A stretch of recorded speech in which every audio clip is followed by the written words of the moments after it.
Well, we might be coming to you just a little later than scheduled, and that's because the rain has added to the drama at the Eden Gardens. But we have a full game on our hands, which will kick off in just under 20 minutes' time as the Eliminator is upon us in IPL 2022. Fancy a splash of red today. RCB take on Lucknow Super Giants and to see which team survives in the tournament and which team goes to Ahmedabad to play the Rajasthan Royals in a couple of days' time. We'll build up to it on Maruti Suzuki presents ESPN Cricket for T20 Timeout, powered by IQ 9 5G. Of course, the toss has been delayed. It'll happen now in exactly 2 minutes' time, and the game will start at 10 minutes past 8 in our part of the world. So, like I said, do we fancy a splash of red? By coincidence, Sanjay, Manjrekar and me do, but the former RCB man in Dan Vettori has gone for the subtle pastel colours that are more Lucknow Super Giants. That has nothing to do with anything. We don't wear clothes that we back. Surely we don't. Sanjay, why are you wearing red today? It's just a coincidence, right?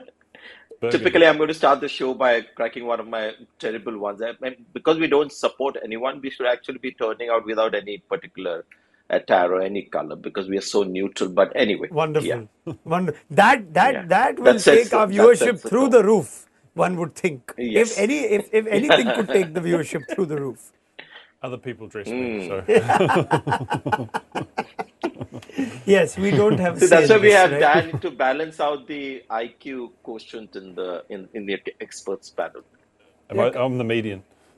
Both of you behave yourselves now. Serious cricket match on our hands. We will discuss that serious cricket match, right? And if you are RCB, how would you be feeling? Being done a favour by the Mumbai Indians to knock out the Delhi Capitals, give you a backdoor entry, so to speak, into the playoffs. And it's not unfamiliar territory. The Eliminator is a place that RCB have managed to make in the last 3 seasons. Of course, the last 2 under Virat Kohli. Here they come under Faf du Plessis too. Is new franchise reset, new players. Do these sorts of things matter? Do the squad think, gee, we're making the Eliminator for the last 2 years. We've got to get beyond this now?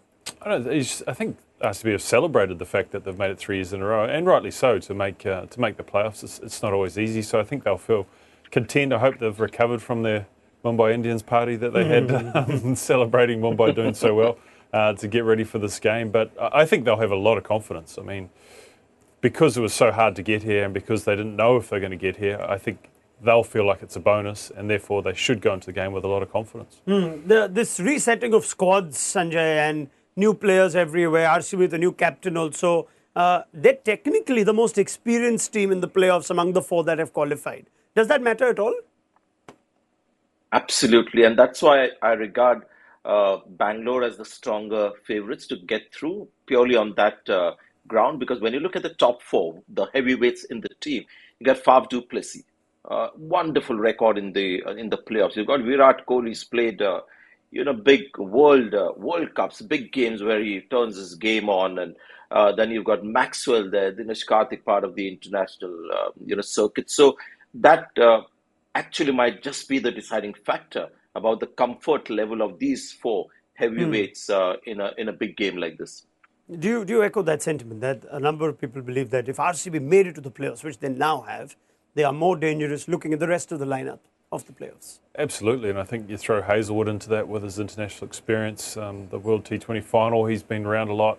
But I think mainly it's around their bowling attack, and if they reintroduce Siraj and he's at his best, then I think that makes them so formidable because we know about their batting, we know about that big 3, big 4, even with Karthik, how well he's played, and Patidar and Lomror, they've been exceptional. So if that bowling unit is there and firing, then I think that's the differentiator for them. And if you're the Lucknow Super Giants, how would you be feeling, right? New franchise, one that's won the toss today, and as you can see on your screens, they're going to be bowling first. KL Rahul with some interesting comments on why that is, and as we will break down this conversation, Lucknow's record batting first and second are quite in contrast. But before that, how about Lucknow's path to the playoffs, where their wins have been against effectively everybody who didn't make the playoffs. Against the 3 teams that have made the playoffs, they've lost 5, and those are the 5 games that they lost in the league phase. Does that at all tell you something about the team? Is it the kind of thing that's just coincidental, that they've not beaten either Gujarat or Rajasthan or Bangalore en route to the playoffs? Yeah, I think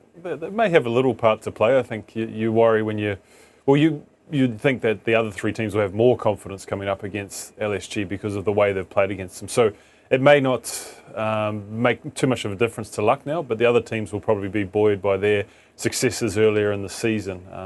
But we mentioned the big game players for RCB. I still think Lucknow have their fair share of big game players who can stand up and take control of a game as well. Sanjay, this KL Rahul conversation is bound to be triggered again. And we have seen the approach and intent of Rahul in chases. The numbers are just striking.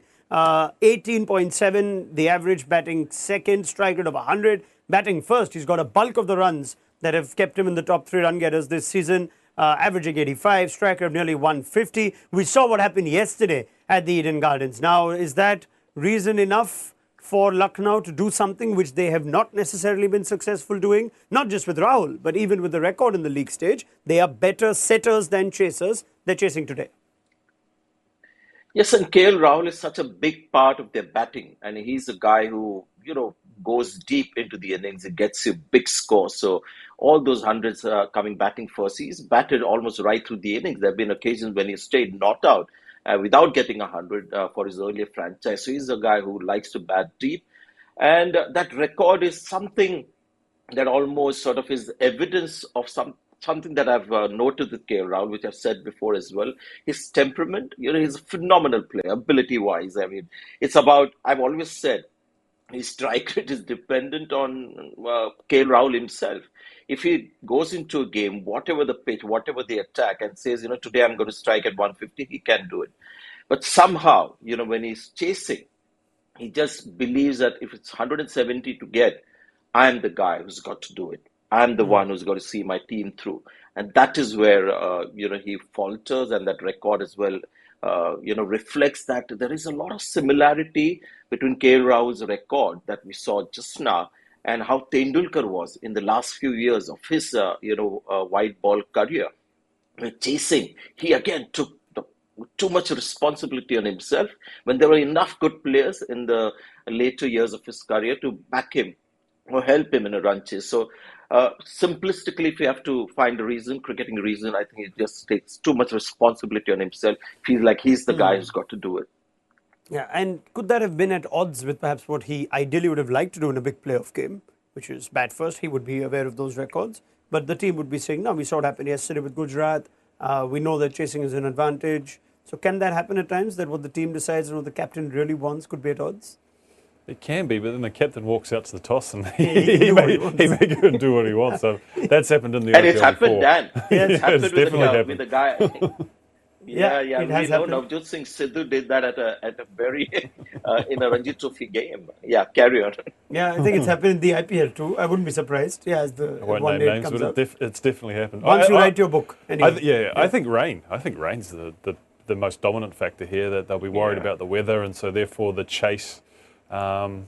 People predict that gives you just a little bit more advantage, knowing the score, knowing the amount of overs, and the Duckworth-Lewis tends to assist the team chasing it just a little bit more. So it's something we haven't had to contend with the whole IPL, so we haven't had our Duckworth-Lewis conversations or our split point conversations, so we may have it tonight. Okay, if you can read between the lines of what the captain say, Faf du Plessis has been quite candid, quite like Faf, the captain, this season at RCB, and says, we were 50-50. We're not quite sure what to make of the surface. We know it's a used pitch, and therefore we didn't know. So we don't mind losing a toss here. KL Rahul saying we want to know what to score. So it tells you a little bit of what the captains were thinking going into the toss at least. But Lucknow have headlined this with a huge change, and I think we've got to call it that because they have left out Jason Holder in a big playoff game, with KL Rahul saying that we weren't quite using him as much as we would have liked at number 8. So we thought we might as well get the bowler who bowls 140 plus. The other change is more straightforward. Krunal Pandya was always going to return,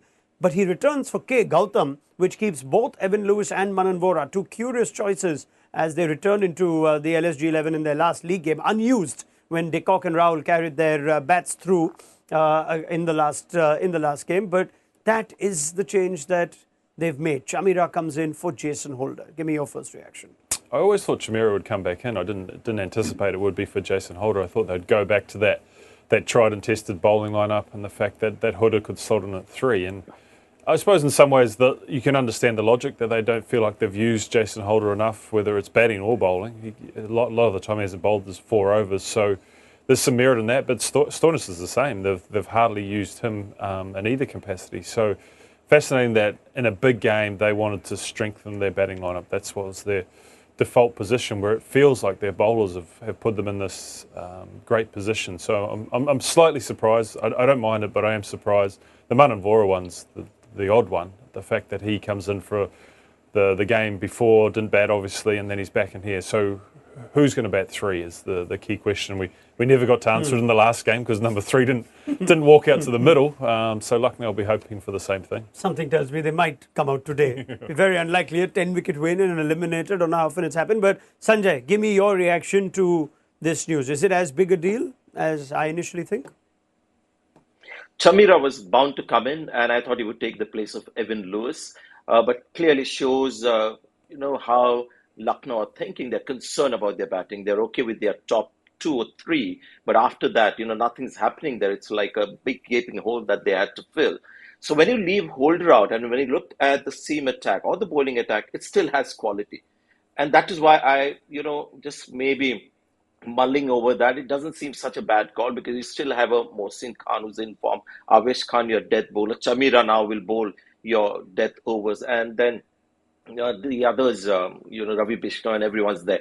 Jason Holder plus Chamira would have been maybe an excess of seam bowling. They couldn't have possibly left out Mohsin Khan, but terribly concerned about the batting, and that's what they've looked to address. So, yes, surprising, but when you think about it, not a bad call. Okay, it's interesting you do say that.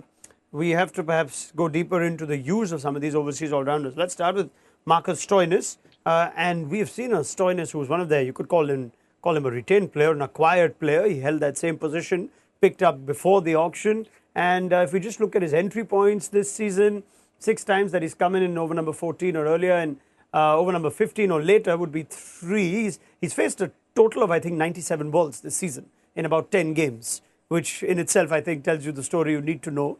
Now, if you look at Stoinis, you look at Holder, is it the franchise's fault that they've not been able to use him better? I mean, I still feel like your best 11 should have both of them in it, but you've reached a playoff game now with one of them unused and one of them out of the team.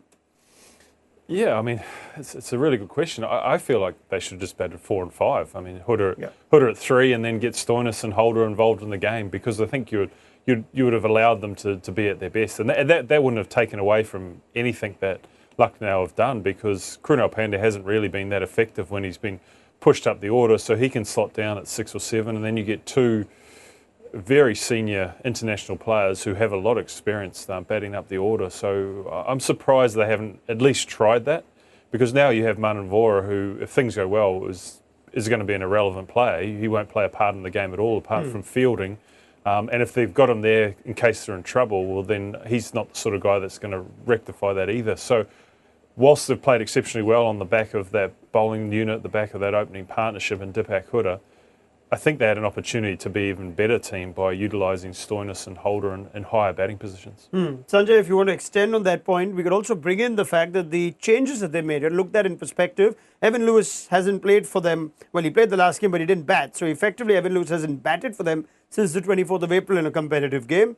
And you have Manjrekar who hasn't batted at all this season. Does that really strengthen your batting if you're leaving Holder out because you want both those 2 in your team?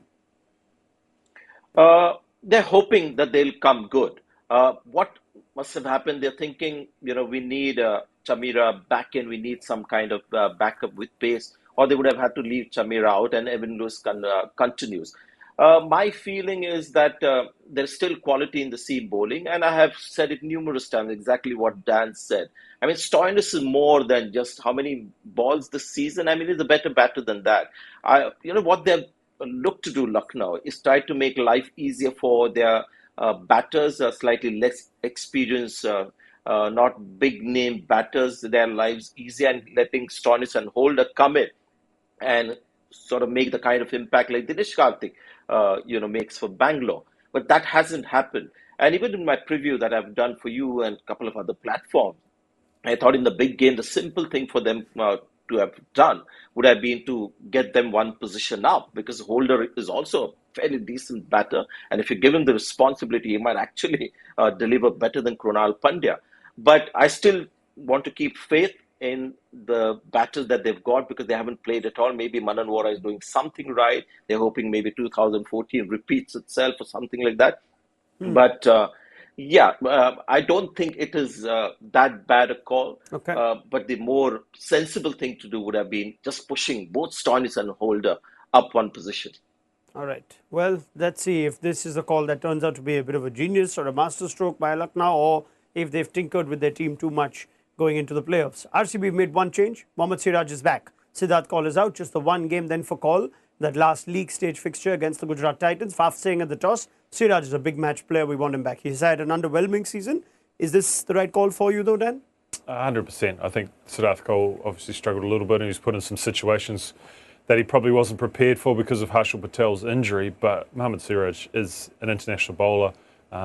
He's performed well for RCB in the past. Hasn't had the season he wants, but I like the fact that they left him out. They made that biggish call to leave him out because he is an international cricketer. But then they reset everything by bringing him back in. So whether or not he'll have a great game, I'm not sure, but I think it is the right call. For conditions as well, Sanjay, Siraj at the Eden Gardens, could that have been a tempting option? Even if the pitch was different or the venue was different, they would have gone for a Siraj in a big game, international experience. But I think the pitch really made it easier. I'm hearing from the pitch report, Graham Smith did the pitch and he said it's looking as good as new and doesn't seem like 40 overs were played on that pitch. So it's a pitch that's ideal for somebody like a Siraj. We've seen it to help the team, and Siddharth Kaul would have struggled on a surface like this. So this was a bit of a no-brainer. All right, players already out on the middle. The guest today perhaps gives us a better idea of what to expect from the Eden Gardens. Let's add to that. There's been a little bit of rain around and for about 10-15 minutes and about half an hour that the ground was under covers. If that all plays into the calculations of both Sanjay and Dan. 189 yesterday didn't prove to be enough. We were trying to understand how Rajasthan got to just 188 after huffing and puffing and seeing Butler play that sort of innings. What sort of score is safe for RCB here today? And what do you think they'll get against a Lucknow bowling attack? I think they need around that 190, and I think they have the bowling attack that can defend that. So I think if they walk off at halftime with 190, they'll be very content. Sanjay?